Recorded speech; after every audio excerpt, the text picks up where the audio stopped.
Bonjour les amis, alors je vais vous parler aujourd'hui de l'économie mondiale qui a l'air d'être déstabilisée par le comportement de Donald Trump, par les politiques qu'il souhaite mettre en œuvre. Et ces politiques en fait ont eu pour conséquence de faire augmenter le prix de l'or, puisque l'once d'or a dépassé les 3000 $ brièvement. Et ça veut dire que le record absolu du cours de l'or en dollars a été battu. Et le cours de l'or, le prix de l'or qui avait pendant un temps un petit peu baissé, est de nouveau reparti à la hausse, y compris en euros. Donc si vous voulez, on va regarder un petit peu ce qui se passe et comment comprendre la situation pour essayer de voir un petit peu comment ça pourrait évoluer. Alors en ce qui concerne l'évolution du prix de l'or, il faut dire que les banques américaines ont largement anticipé l'élection de Donald Trump. Elles ont pris les devants et en fait ce qu'elles ont fait pour éviter d'avoir à payer d'éventuels surcoûts liés à des tarifs douaniers imposés par l'administration Trump, ces banques américaines, HSBC par exemple, ont décidé de rapatrier massivement de l'or physique depuis les coffres de Londres en Angleterre jusqu'à New York. Et ce mouvement de rapatriement massif d'or a provoqué donc une hausse du métal précieux qui marque donc cette anticipation des grandes banques, des grandes institutions financières américaines. Et on a donc une once d'or qui est passée de 2625 $ environ au mois de décembre et qui est montée donc à 2950 $ environ avant de connaître une petite baisse, puis suivie là récemment au cours de ces derniers jours par à nouveau une forte hausse du prix de l'or qui est liée cette fois-ci non pas au rapatriement d'or, disons à la pression liée aux achats d'or par les institutions financières, privées ou publiques aussi, mais cette fois-ci, cette hausse des cours de l'or est liée à on va dire à la politique médiatique complètement erratique de Donald Trump avec ses tarifs douaniers qui veut imposer donc en particulier donc aux pays voisins des États-Unis, Mexique et Canada en premier, mais aussi à la Chine et également à l'Europe. Et la semaine dernière, par exemple, il a encore été question d'imposer des droits de douane très conséquents sur les produits européens, et notamment sur les vins et spiritueux français, où il a été question de passer des tarifs douaniers à environ à 200%. Alors ces changements de pied médiatiques permanents n'ont pas seulement provoqué un changement sur le prix de l'or, donc une hausse du prix de l'or qui est naturellement c'est la valeur refuge quand il y a des problèmes sur les marchés financiers ou dans l'économie de manière générale, mais c'est toute l'économie qui semble être concernée, puisque on peut observer qu'il y a eu des baisses très importantes des indices boursiers. Alors ces baisses des marchés financiers concernent aussi bien les indices américains qu'européens. Par exemple, si on observe un petit peu le Dow Jones, qui est l'indice phare des États-Unis, on voit qu'il est passé au mois de février à environ 44 800 $. Au début du mois, à la mi-mars, on va dire qu'il est environ à 40 800 $. Donc c'est une baisse très conséquente et on observe absolument une baisse similaire sur les indices boursiers européens. Par exemple, dans le cas du CAC 40, alors le CAC 40 était coté à 8200 points au mois de février, à la mi-février, et là il est repassé en dessous des 8000 points, et il oscille, on va dire, entre 7950 et 8000 points. Donc même les indices boursiers européens sont concernés par cette baisse, on va dire par ce stress économique mondial provoqué donc par Donald Trump.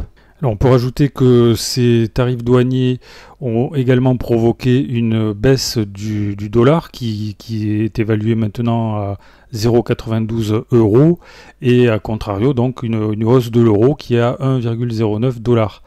Et ce qui fait que cette hausse de l'euro, cette appréciation de l'euro par rapport au dollar a limité, on va dire, la hausse du prix de l'or libellé en euros, puisque l'euro s'est fortement apprécié, et donc la hausse des prix de l'once d'or en euros est moins forte qu'en dollars.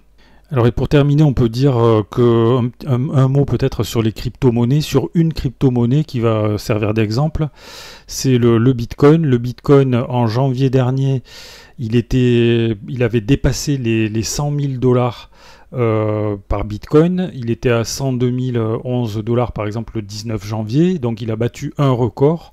Et suite donc à l'élection de Donald Trump, qui était réputé être favorable aux crypto-monnaies, puis la politique conduite par les autorités américaines en fait a provoqué plutôt par la suite des désagréments au niveau du Bitcoin, puisque le Bitcoin de 102 000 dollars l'unité est repassé le 11 mars dernier à 72 847 dollars. Donc on voit que c'est une chute vraiment considérable, peut-être même on pourrait parler quasiment d'un effondrement. Alors on peut se demander comment va évoluer cette situation.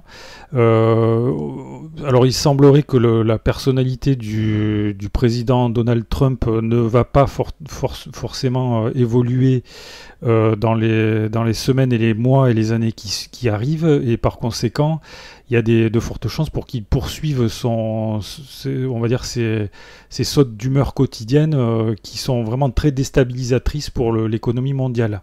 Alors non seulement ces politiques un peu erratiques sont déstabilisatrices, mais elles sont aussi peut-être bien souvent contre-productives, y compris pour le propre pays de Donald Trump, pour les États-Unis, qui semblent naviguer un peu à vue comme ça, sans avoir de véritable stratégie en profondeur. Alors si on veut en savoir un petit peu plus sur la personnalité, sur qui est vraiment Donald Trump, sur quelle est sa vision du monde, s'il en a une, on peut écouter une interview très intéressante de John Bolton.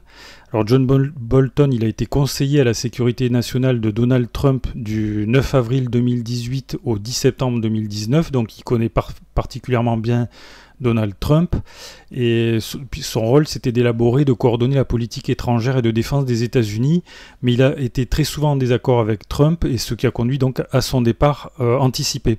Alors dans une interview qu'il a donnée récemment, qu'on peut voir sur internet, je vous mets un lien dans la description sous la vidéo si vous voulez aller voir cette interview, John Bolton explique quels sont les traits principaux de caractère de Donald Trump, et ça permet un petit peu on va dire de préfigurer ce qui pourrait se passer à l'avenir, et de voir comment il va se comporter et pourquoi il se comporte comme il le fait.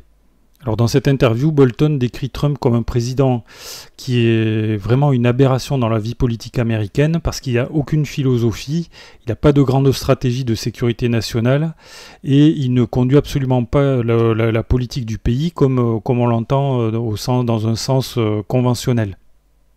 D'après Bolton, Donald Trump il a une approche transactionnelle, épisodique et ponctuelle, on va dire, des affaires, et il est principalement motivé par ce qui bénéficie en premier lieu à Donald Trump, et il n'a pas on va dire, de profondeur de pensée stratégique.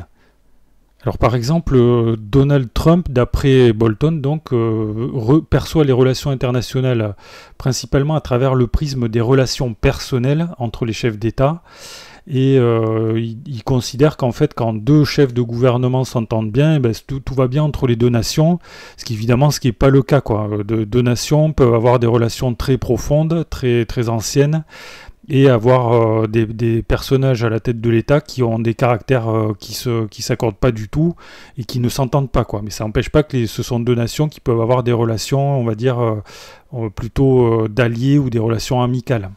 Alors d'après John Bolton, donc Trump n'a pas du tout de pensée stratégique, et donc il réfute absolument l'idée que Donald Trump mènerait un jeu complexe de dames à 3 dimensions.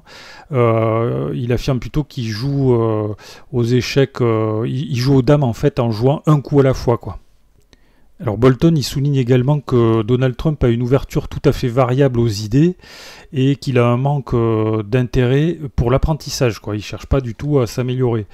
Alors il dit par exemple que lors de son premier mandat, là, Donald Trump ne s'intéressait pas particulièrement à apprendre, et qu'il pouvait passer d'une position à une autre avec une flexibilité totale, parce qu'il n'avait rien investi dans la position qu'il avait prise plus tôt dans la journée, puisqu'il n'y avait pas réfléchi.